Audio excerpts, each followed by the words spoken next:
Good morning and welcome to today's daily reading for the 25th of November 2023. And today's reading is going to be from my phone, and it's going to be from Ruth Fishel's Spiritlifter. I'm in a different venue. I'm at my daughter's, so I don't have access to my daily reading books. So this was my next. This is the way I'm going to do it today. So I'm going to just read through it. Spiritlifter is something that you can sign up for on Ruth Fishel's website, and it can be a daily, weekly, or monthly email that you subscribe to, but I get mine daily. And she just welcomes you to Spiritlifter, and she says, together we can change our world, one page at a time, one day at a time, one person at a time. We are lifting our spirits so we can lift others. I send peace, love, and healing intentions out into the universe. May they go where they are needed. Hi, Linsey. This is our 3,763rd day of passing on messages of inner peace and world peace. She's been doing this a long time, 3,763 days. Meditating for world peace will move us forward to a better world. I'm so glad we're sharing this journey of peace together. Begin each day with a grateful heart. May all beings be happy. May all beings be peaceful.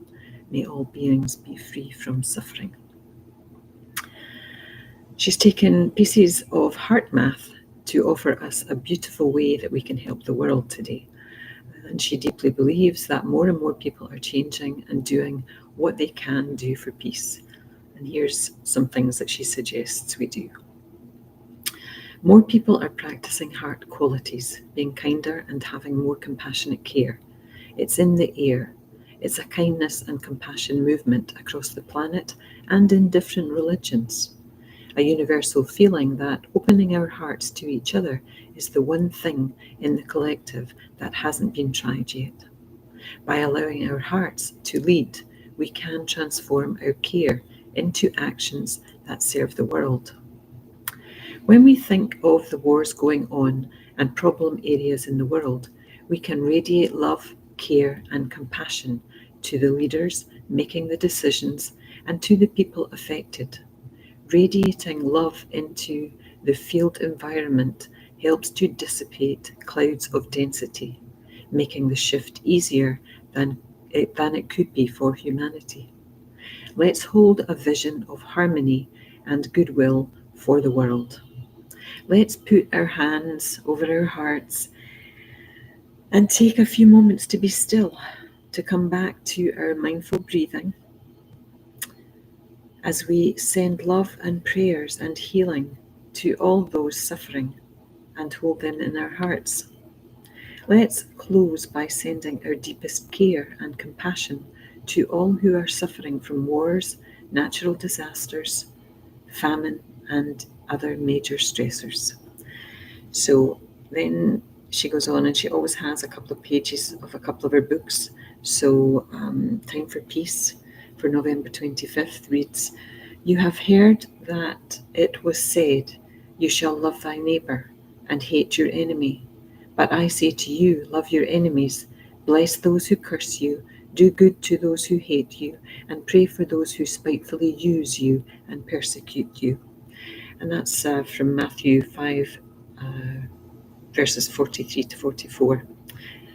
Many wise and spiritual teachers and saints suggest that we pray for our enemies. This is at first a very difficult thing to do, and we may resist even the thought of this suggestion. More often, when we think of our enemies, we feel anger, fear, or resentment. Our hearts close and we want to strike back, punish them, or get even after all they have done to us, or to our country, or to those we love. Let's look at this in a different way. Think for a moment about how you feel when you are angry and want revenge. Are your fists clenched? Is your jaw tight? Do you feel churning in your stomach? Now look at how you feel when you think of a person for whom you have love and compassion.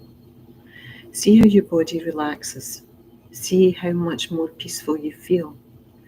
In this light, we can see that we do want our enemies' hearts to soften.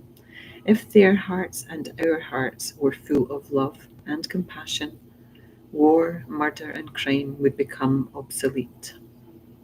I've gone over my 5 minutes, so I better stop there. But there's a little bit more in today's page, and another little reading from Time for Joy, which is one of my favourite books that Ruth wrote. Apologies for the light, it's not the best today, but that's okay.